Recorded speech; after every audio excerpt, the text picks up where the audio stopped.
এই second man চলে আসুন। এই যে ডিমটা, পচা ডিমটা আপনাদের এখানে আছে, আপনারা কি দেখে ডিম রাখেন না? এই যে এটার ভিতর থেকে পোকা বের হচ্ছে ডিমটা থেকে। ওইটাও পচা, এটাও পচা। তোমার নাম কি? চট্টগ্রামে খাদ্য নিরাপত্তা নিশ্চিতে আবারও কঠোর অবস্থানে প্রশাসন।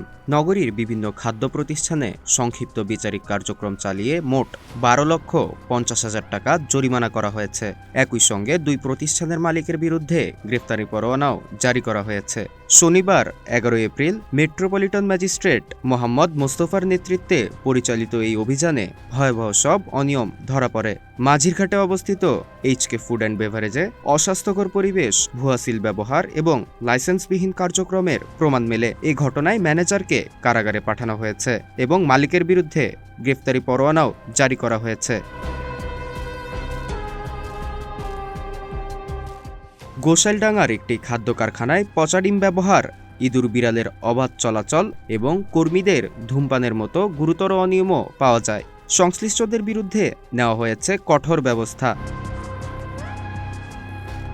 অন্যদিকে কালুরঘাট বিশিক এলাকায় ওয়েল ফুডস লিমিটেডকে 4,50,000 টাকা এবং হাইওয়ে সুইটসকে 8 লক্ষ টাকা জরিমানা করা হয়। কারণ হিসেবে পাওয়া যায় অস্বাস্থ্যকর উৎপাদন পরিবেশ, নিম্নমানের উপকরণ ব্যবহার এবং সংরক্ষণে মারাত্মক ত্রুটি। অভিযানে সহযোগিতা করে নিরাপদ খাদ্য কর্তৃপক্ষ, সিটি কর্পোরেশন, র্যাব, পুলিশ ও আনসার সদস্যরা। জনস্বার্থে এ ধরনের অভিযান অব্যাহত থাকবে বলে জানিয়েছে কর্তৃপক্ষ। রাফসান খান, CSG নিউজ 24।